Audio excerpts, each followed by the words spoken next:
Buenas tardes, nos encontramos en el tercer seminario por la paz, minería, medio ambiente y territorio en la región del Naya, realizado el 13, 14 y 15 de mayo en la vereda Río Mina del Naya en el departamento del Cauca. Nos encontramos con la delegación representante de las FARC-EP en el evento y pues en primer lugar agradecerle que nos hayan concedido la entrevista para Prensa Rural. Estamos en el Naya. ¿Cuál es la posición de las FARC frente a este evento regional de organizaciones sociales, comunitarias y específicamente frente a la pobreza en la que viven las comunidades y el abandono por parte del Estado? Como todos saben, el Naya es una región sumamente olvidada por el Estado. Es muy difícil acceder aquí por la falta de vías, pero vemos que este encuentro ha tenido una participación masiva de las comunidades. Entonces, saludamos el evento y agradecemos también pues que se nos haya brindado esa invitación especial para socializar el tema de los acuerdos en La Habana. Particularmente en la región del Naya hay una preocupación que manifiestan muchos y dicen, bueno, ¿qué va a pasar cuando la FARC hagan dejación de las armas y qué va a pasar con nosotros? Hay un cierto temor pues por una incursión paramilitar y en eso el Estado debe brindar todas las garantías de seguridad posible para que las comunidades pues puedan seguir haciendo el ejercicio de la participación política sin que teman por su vida. ¿Qué visión tienen del papel de los medios alternativos en el marco del proceso actual y en el posacuerdo? Y si nos pueden explicar la diferencia entre el posconflicto y el posacuerdo. Bueno, vamos a comenzar por la pregunta de la diferencia entre el posconflicto y el posacuerdo. Hablar de posconflicto se refiere a un momento en el cual no existan conflictos en Colombia, pero hoy día lo que analizamos es que podemos avanzar en ciertos puntos en la mesa de diálogos en La Habana, pero el conflicto social y económico se mantiene. Porque ya que mientras se prime los intereses del gran capital y de las transnacionales, obviamente se van a presentar diferentes conflictos y se va a elevar el nivel de pauperización de las comunidades. Los medios deben cumplir un papel muy importante y deben ser comprometidos con el tema de la democracia y la paz. Sin embargo, se nota que muchos de ellos, los grandes medios, están comprometidos con los gremios y allí es donde los medios alternativos tienen esa gran posibilidad de llevar la voz del pueblo, la voz de los de abajo, de los desposeídos. Entonces es una labor sumamente importante y pues saludamos la labor que ustedes vienen realizando. Muchas gracias. ¿Cuáles son los alcances de los acuerdos de La Habana frente a la plataforma bolivariana de las FARC? Sí, buenas. Los alcances frente a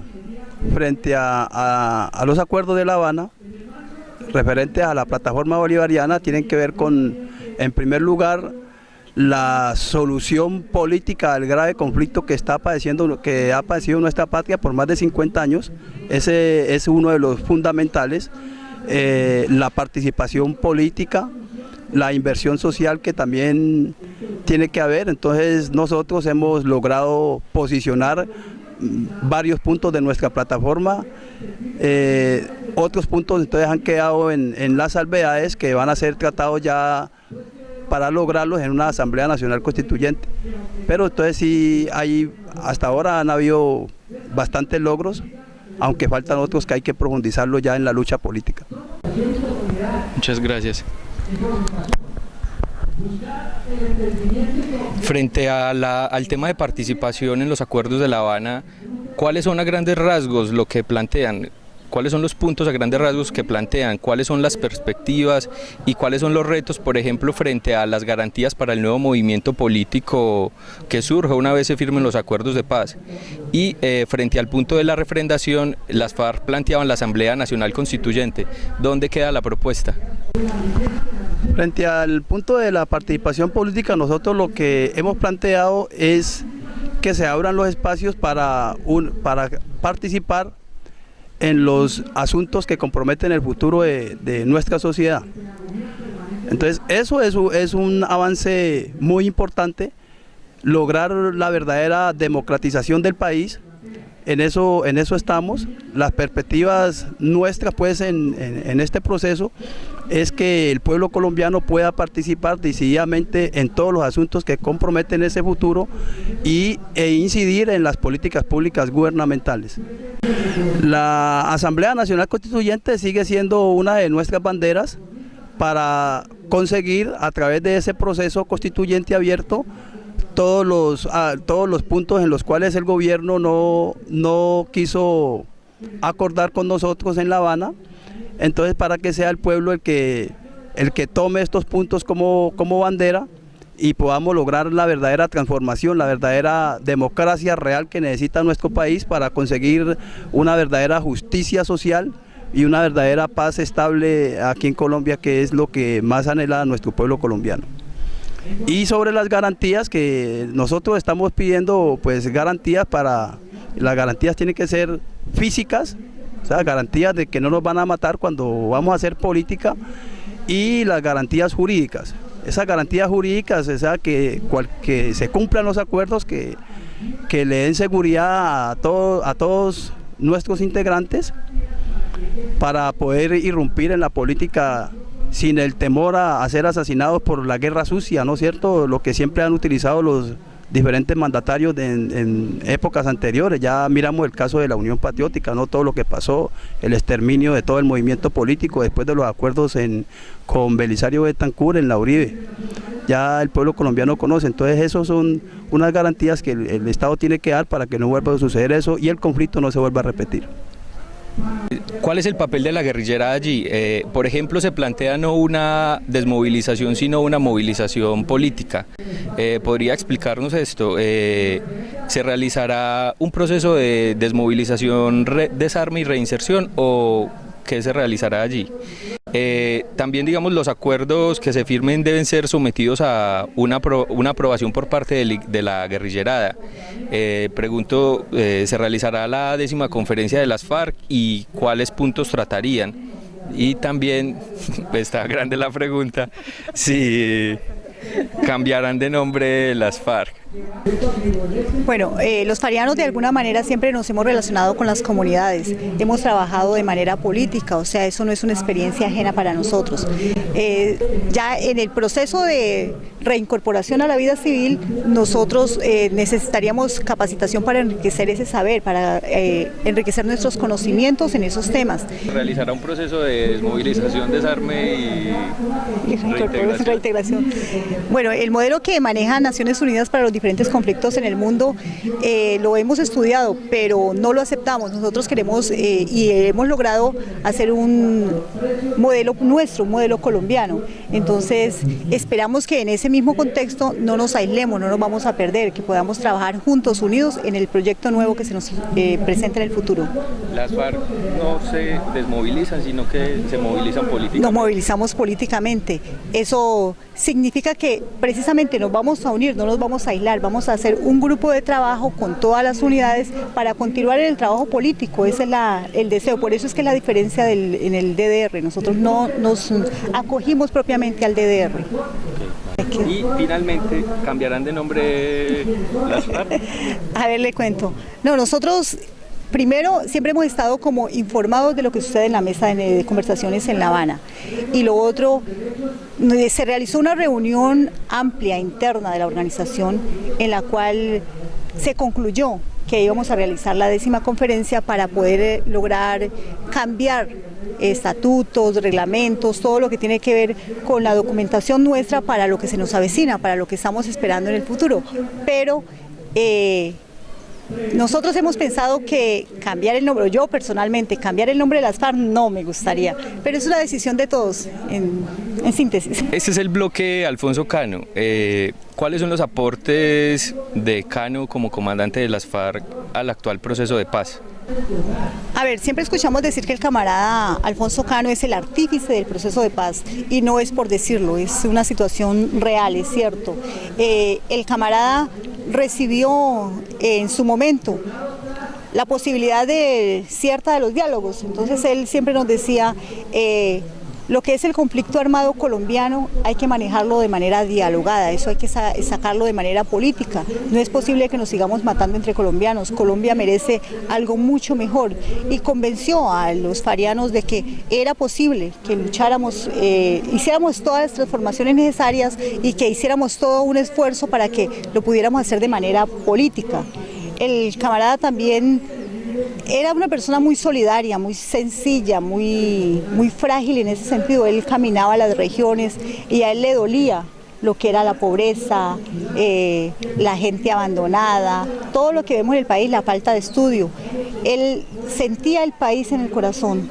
Y pues lo más triste para nosotros es que después de todo ese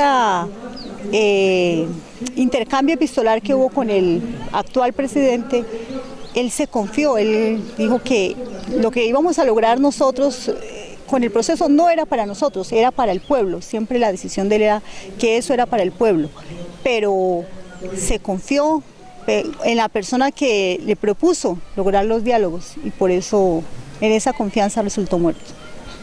El tema de las ciudades, se ha dicho que es un tema ausente en la agenda de negociación de La Habana. ¿Eso es cierto o cómo se incluye el tema de las ciudades? Y allí mismo, ¿cuál es el papel de las organizaciones sociales y populares en el ámbito urbano? Efectivamente, en los acuerdos de La Habana no se toca el tema de la ciudad. Es una necesidad imperante trabajar en pro de nuevas conquistas por los derechos de la población urbana, y en ese sentido aspiramos también que con la firma de un acuerdo se nos posibiliten las vías y las garantías para poder aunar esfuerzos junto con las grandes masas urbanas y desarrollar una lucha en esa vía. El papel es seguir trabajando en pro de la implementación de los acuerdos, pero sobre todo de lograr conquistas que se plantearon allí en la mesa, pero que por dificultades en la negociación, de que no se pudo lograr consenso entre las partes, quedaron allí en el congelador y son las que llaman las salvedades. Entonces, las diferentes organizaciones y movimientos sociales deben trabajar en pro de un proceso constituyente abierto para lograr esos cambios a través de una Asamblea Nacional Constituyente. Okay, muchas gracias. Históricamente el establecimiento no ha respetado los acuerdos de paz. ¿Las FARC confían en la voluntad de paz del Estado? A ver, el hecho de que estemos conversando en este momento nos da un nivel alto de confianza, pero nosotros no olvidamos la historia. Y finalmente, si nos podrían explicar los alcances del punto de víctimas y de la Jurisdicción Especial para la Paz. Pues el tema de las víctimas es muy importante pues para el pueblo colombiano, en especial para las víctimas. Se dijo que en el centro del acuerdo era el resarcimiento de las víctimas y los derechos humanos de ellas mismas. Para eso entonces se adoptó una declaración de principios del 2014, que son las que tienen que irradiar en el tema de las víctimas. Entonces ya todo el pueblo colombiano sabe que consta de los 10 puntos para la satisfacción de esos derechos de las víctimas. Y sobre la jurisdicción especial, pues es una jurisdicción especial, un componente del sistema integral de verdad, justicia, reparación y no repetición, y lo que busca es la satisfacción de las víctimas. Entonces ahí también se le da la explicación a la sociedad sobre los hechos que han sucedido, porque la sociedad quiere saber, de ahí que esclarecer todos los hechos. Adopta medidas que garantizan la seguridad jurídica para todos aquellos combatientes y no combatientes que directa o indirectamente hemos participado en el conflicto social y armado que ha padecido nuestra patria. Eso es importante. Además reconoce el delito político, la rebelión, la amnistía y el indulto. Entonces son cosas interesantes que se pueden mirar ahí en el tema de la Jurisdicción Especial para la Paz. Muchísimas gracias, agradecemos a la delegación y bueno, muchas gracias.